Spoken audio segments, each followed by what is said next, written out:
Hello, my name is Mark Nordenberg, and it is my great privilege to welcome you to this Governing in Crisis series that is being presented by the University of Pittsburgh's Institute of Politics and its Dick Thornburg Forum for Law and Public Policy. Our special guest for today's program is Suzanne Saxman-Grooms, who not only has built a distinguished career in government, but unlike many of our other guests who were former government employees, she is still building that career in government. That means that she has very current insights. It also means that I will have to be somewhat careful to do my best to avoid topics that are currently in litigation. Suzanne serves as Deputy Staff Director and Chief Counsel for the Democratic staff of the Committee on Oversight and Reform, the main investigative committee of the U.S. House of Representatives. As Chief Counsel, a position she has held since 2011, she has overseen teams of lawyers pursuing a broad range of high-profile investigations.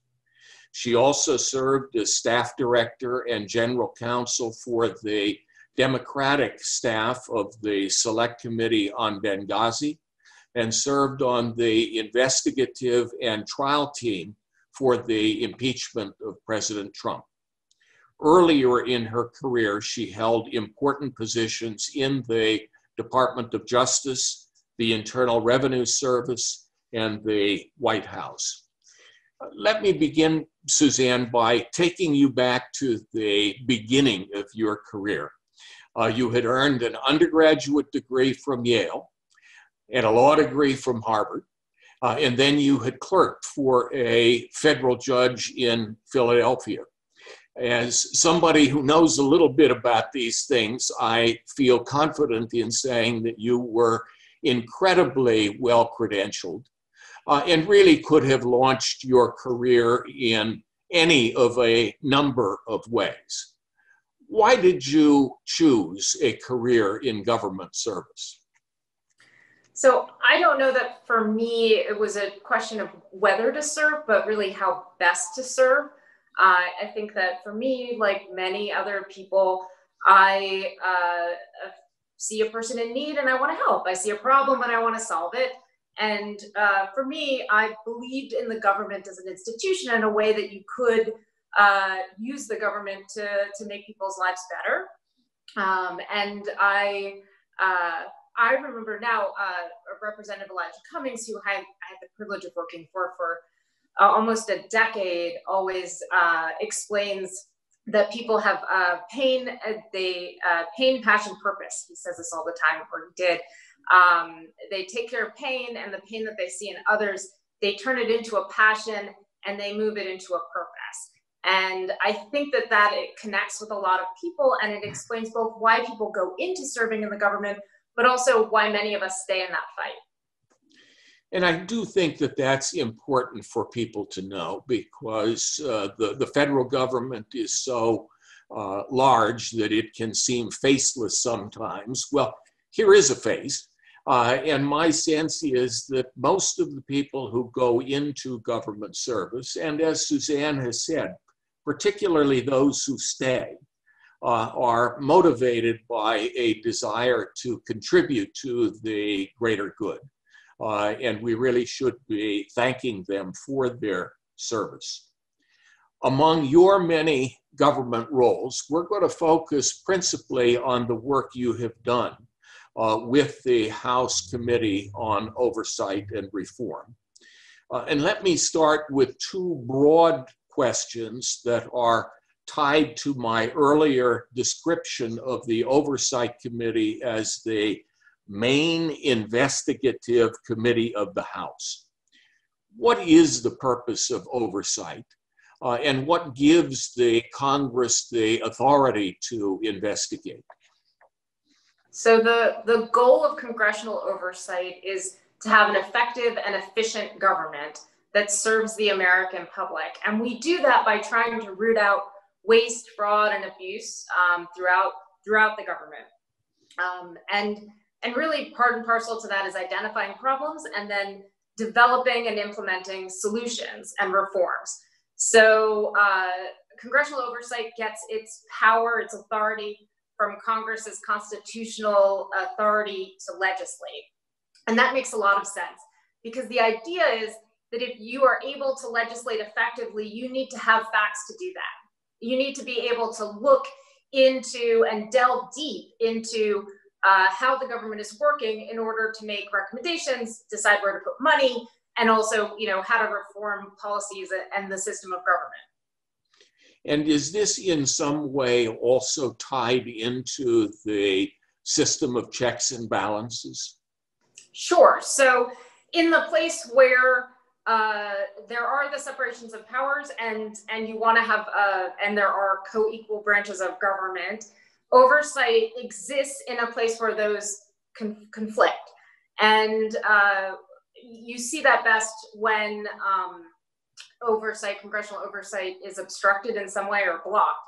And really when you see that our fundamental systems of government are blocked. You cannot have an effective legislature that is able to effectively check and ensure that our democracy is working if you don't have an effective oversight body. Yeah, there is really no organization that can achieve its goals of being effective and efficient without having some appropriate forms of oversight.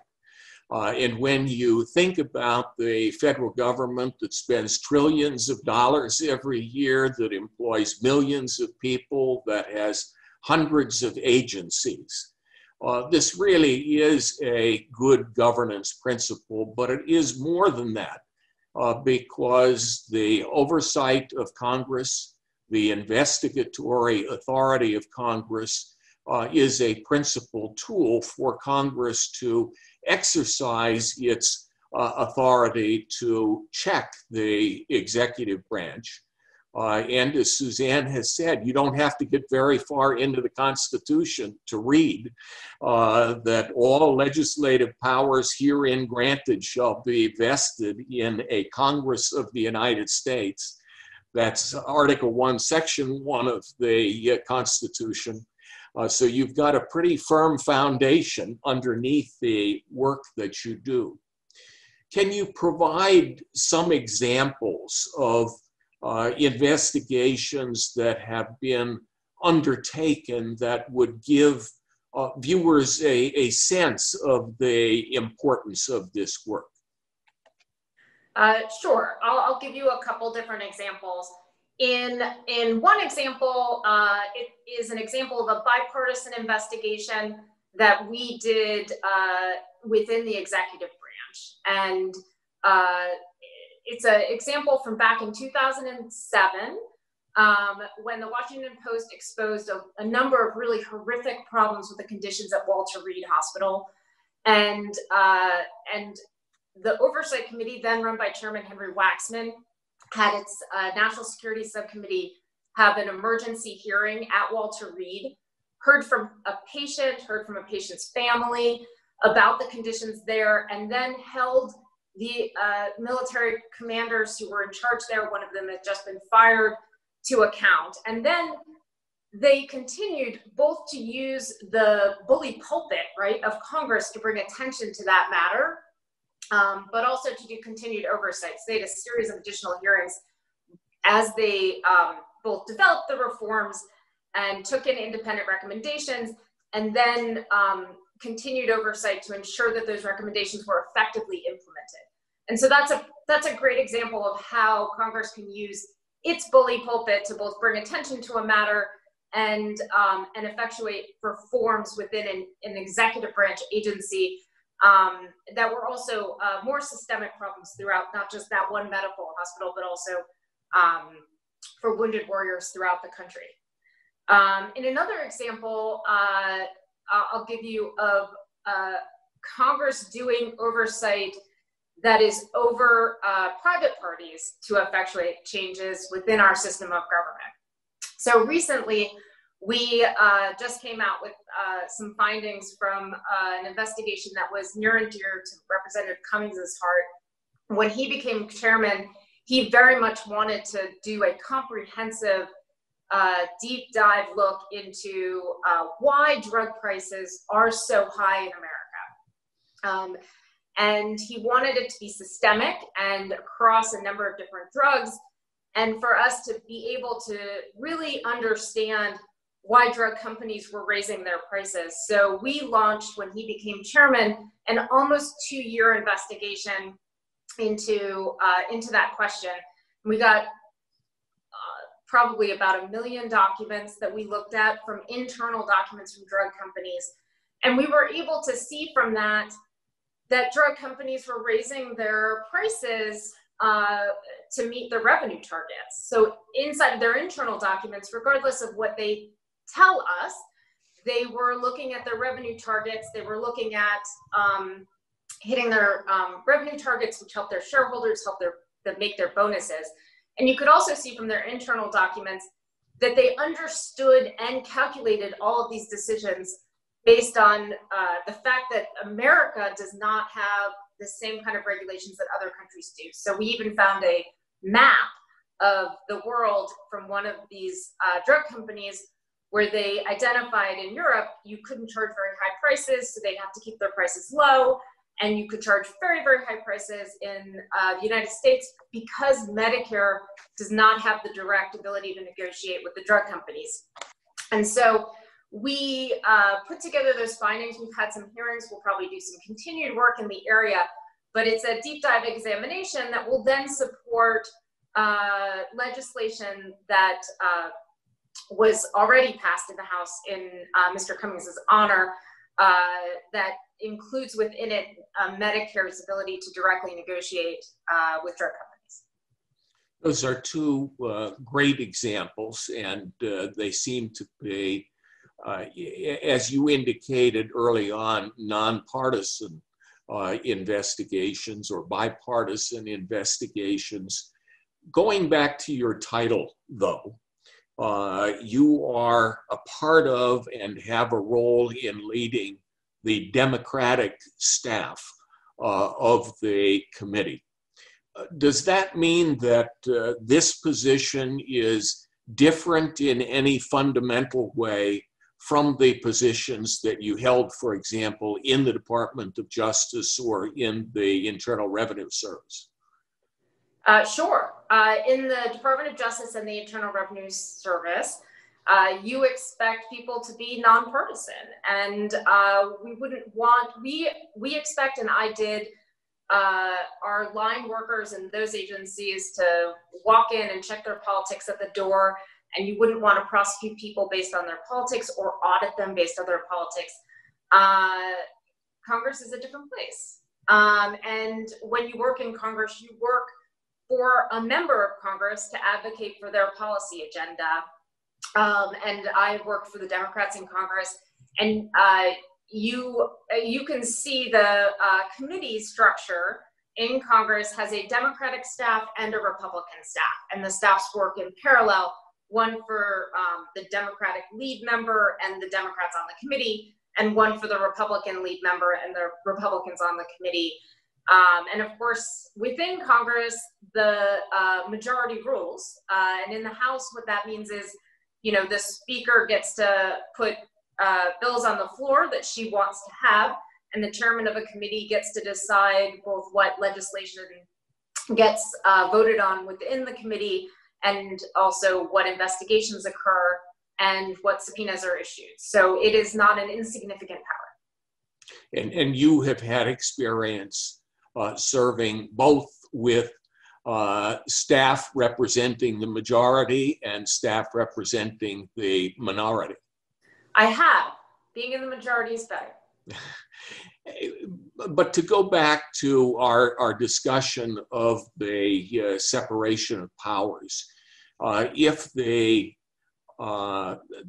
oversight that you're doing and the investigations that you're conducting are a form of congressional oversight with respect to the executive branch. Do the parties come together? Is the loyalty to Congress or the loyalty to party stronger?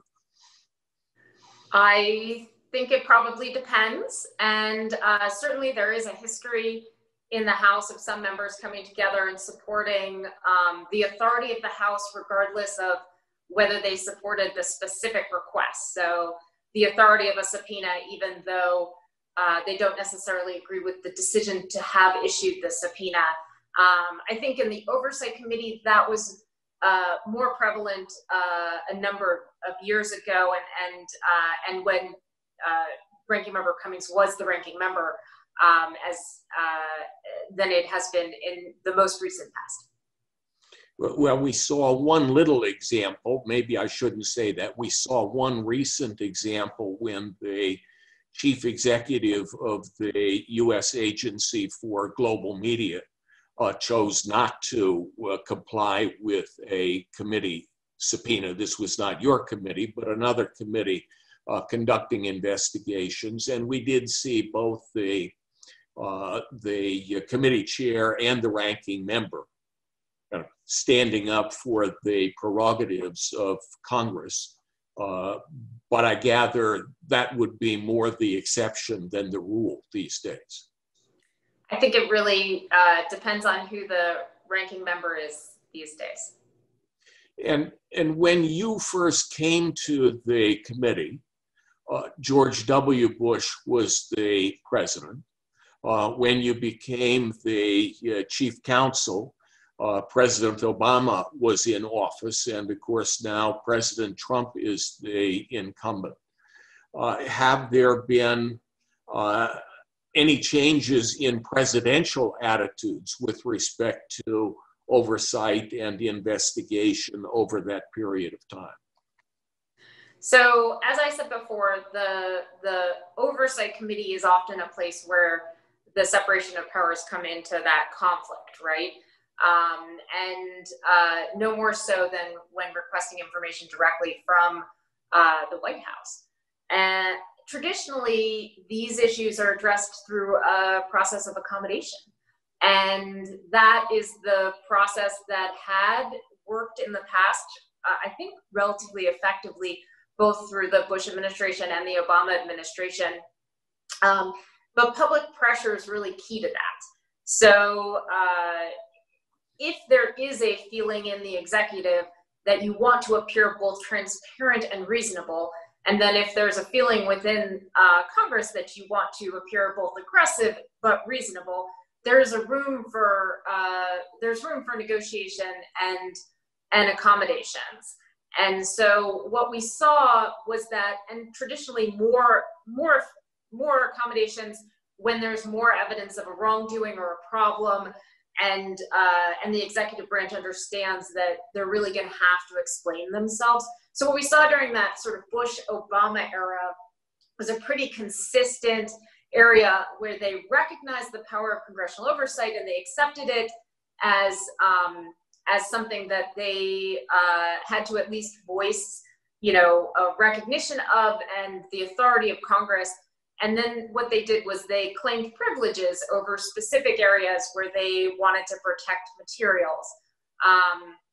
So a good example of that is from Fast and Furious. So if you look back to what the Obama administration did during Fast and Furious, it sent a letter in one of its initial productions to Senator Grassley that it later determined on its own was incorrect. So it realized it had given incorrect information to Congress.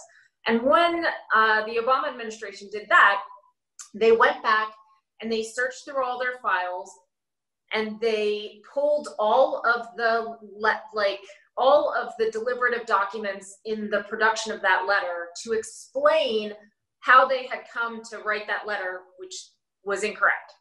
And really to explain that they hadn't intentionally lied, that it was a mistake and they didn't know the information. And then they wrote a letter to Congress and they said, we were wrong. And here's all of this information explaining how we made the mistake that we made. that information could have been declared as, deliberative documents, but they waived those privileges and said, here you go, you can have our deliberative materials for this, because we understand this is an area where we made a mistake and we need to explain ourselves so that you have a trust in us that we didn't do it on purpose. And so that's an example from the previous administration. I think in the current administration, we have seen more of our resistance wholeheartedly to oversight and really a lack of interest or caring about the concerns that might be created by public pressure to be more transparent. So the current administration doesn't feel any public pressure to be transparent about who it's meeting with, or the schedules of its senior officials, or who goes in and out of the White House. And it doesn't feel particularly pressured when Congress is demanding information, and it doesn't feel particularly embarrassed even when an independent body like the Office of Special Counsel makes a finding that one of their senior officials, in this case Kellyanne Conway, had so repeatedly violated a law like the Hatch Act that they should terminate her. And they just did not, the president and the executive branch just has not felt the need to take action to resolve those problems. So I think it's been a lot less effective in the current administration. So when the forces of public pressure or the feeling of embarrassment over a mistake don't fuel a process of accommodation, then what is the principal tool that you have to keep an investigation moving forward? I mean, the principal tool that Congress always has is that political pressure. We have subpoena power, so obviously we can issue subpoenas, and if people don't comply with subpoenas, we can move to contempt. Criminal contempt is enforced by Congress has to take a full vote of the House, and then it moves over to the U.S. Attorney's Office in D.C., who would then need to take it to a grand jury. We can move through a civil process and ask a court to enforce our subpoenas. We can withhold funding, and sometimes that's done in withholding funding. And then, of course, on the Senate side, sometimes there's the process of blocking nominations and negotiating through those kinds of powers. Because the enforcement of a subpoena itself is a very time-consuming process, isn't it? I mean, we've seen that with the subpoenas for this president's tax records. I think we saw it back in Fast and Furious when there was an attempt by the Republicans to enforce a subpoena against President Obama or his attorney general. Yes, it's time consuming to go to court for any of these things. And I think that in the past, during the court process, as a district court ruled, even before it got to an appellate court, people would negotiate out end resolutions. So traditionally, in the past administrations, nobody moved. This litigation never really went beyond a district court level because the parties decided to resolve the issues before it did. And today, of course, we see the issues going from the district court to the Court of Appeals to the Supreme Court and maybe back up again, which means that an incredible amount of time is lost. And there is this broader issue, I guess, when you talk about traditions. We seem to be finding that many of the devices that made government work were norms, they weren't laws, and that the norms can easily be disregarded. And that really changes government, doesn't it? Yeah, it does. And I think that a lot of us have existed in this space.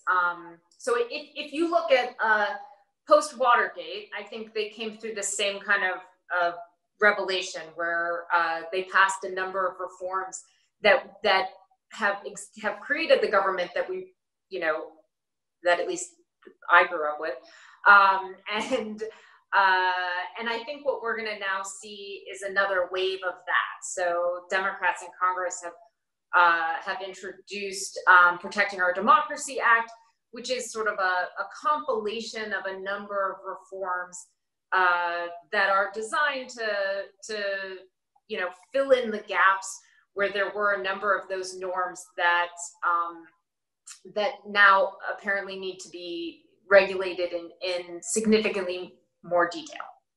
Well, and it's interesting, given the historical framework that you were just making reference to, because the bill has been described as the first major democracy reform act since Watergate.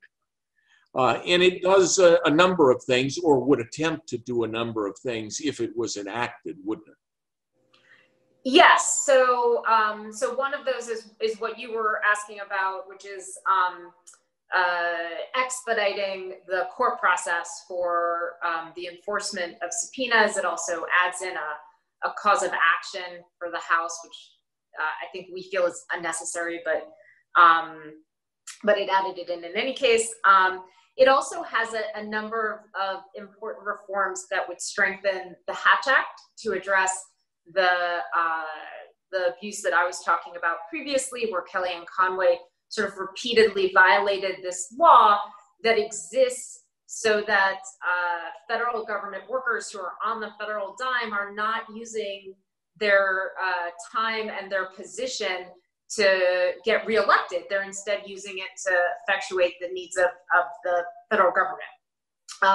And she violated that repeatedly, and then this independent Office of Special Counsel found her in violation and recommended that she be terminated, and the president decided not to act.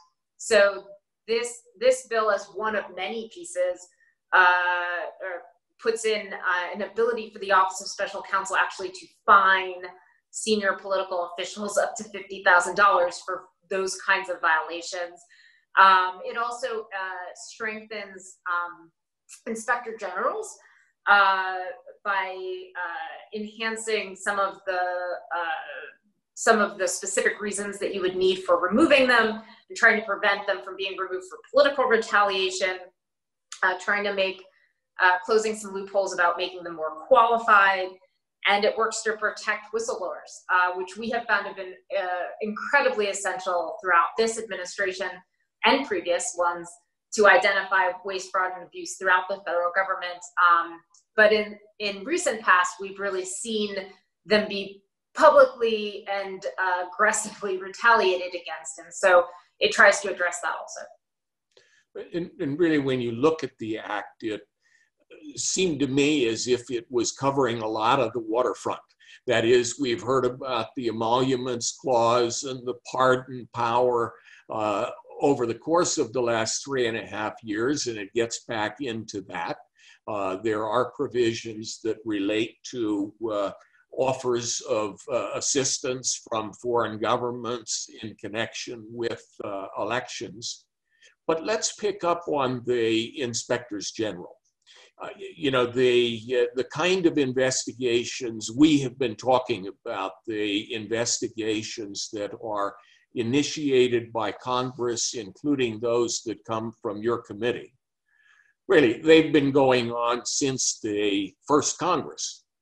What about the inspectors general? When did they begin to appear on the scene and be a presence in government? Sure. The inspectors general are incredibly important to oversight throughout our federal government. They were created formally in the Inspector General's Act of 1978. And there are more than 70 embedded within agencies throughout the federal government. And many of them in the larger agencies have very large teams. And they are designed to be independent, nonpartisan, qualified, experienced people who are able to do deep dive looks within each agency, while embedded within each agency, at both investigations and financial audits, to prevent and to identify and prevent waste, fraud, and abuse, and ensure that the agencies are operating effectively and efficiently. And they are an incredible tool throughout our government to do that. Well, and you know, we've seen that in relatively public ways, very public ways in the recent past. I looked at the 2018 report from the Bipartisan Policy Center, which had the title Oversight Matters, What's Next for Inspectors General? And in its executive summary, that report says the inspectors general provide an excellent return on the taxpayers' investment in their work and have become a critical part of the checks and balances in our domestic system, which is very consistent with what you have said. But again, seems somewhat contrary to the attitude currently held by the executive branch. Am I correct in saying that?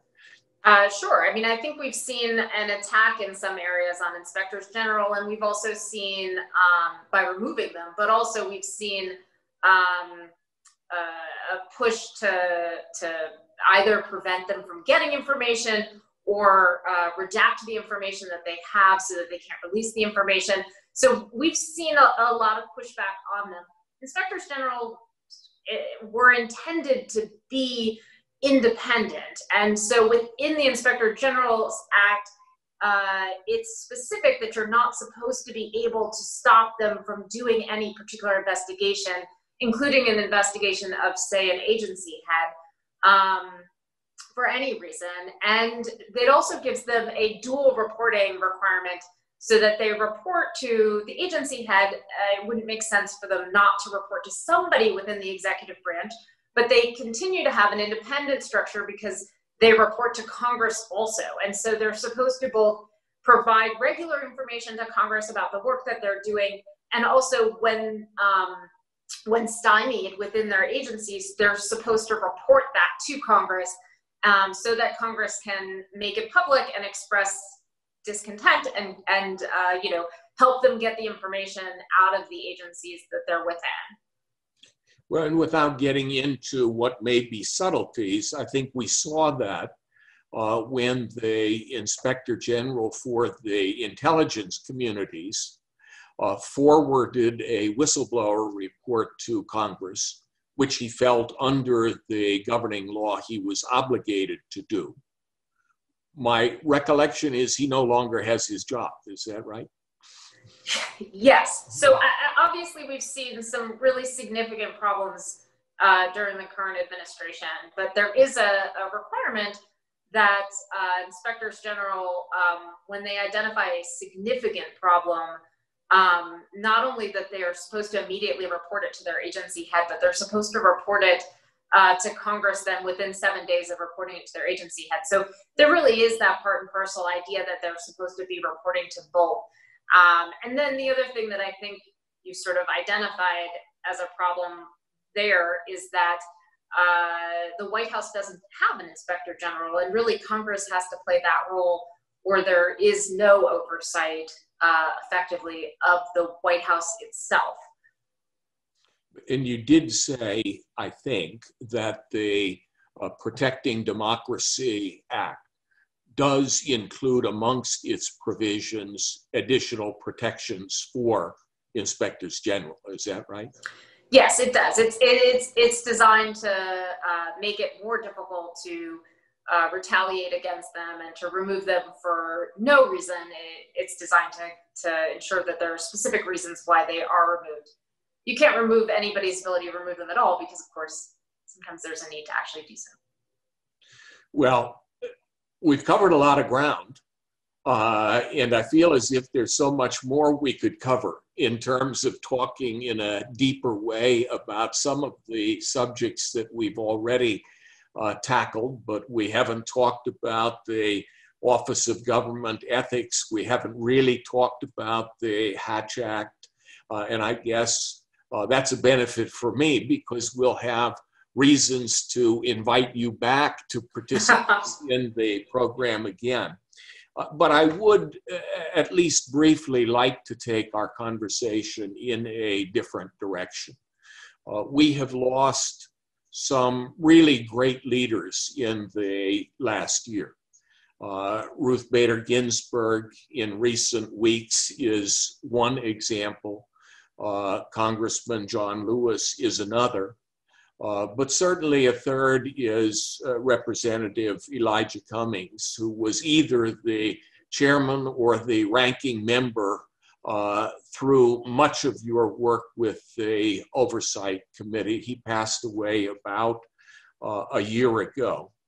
You've mentioned him 3 or 4 times as we move through this discussion. Are there things that you could say about what it is that made him such an exceptional leader in your judgment so that others have the benefit of that assessment? I could probably talk about how amazing Elijah Cummings was for quite some time. As all of the staff, whoever worked for him, would do, I think he inspired a devotion from his staff and frankly from all of the people that met him. Where did that come from? It came from him just being genuinely genuine and genuinely caring about other people. And so he effectuated that in everything that he did. It was the baseline and the North Star of the policies that he had, but also it was the way that he would communicate with others, whether it was a staffer or a witness, or a constituent or a random person who stopped him on the street, or a Republican on the committee who had just insulted him. He would pull those people aside and he'd have a conversation with them about what was the thing that inspired them, what motivated them, what was meaningful to them. And they would share something personal about their lives, and then he would share something personal about his life. And I think following that, every person who had that kind of personal interaction with him really felt a connection that became the baseline for their communications moving forward.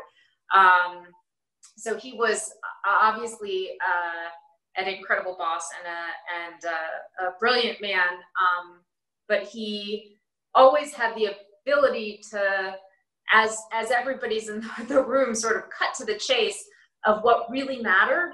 And so he would say things like, we're fighting for the soul of our democracy, or, we're better than this.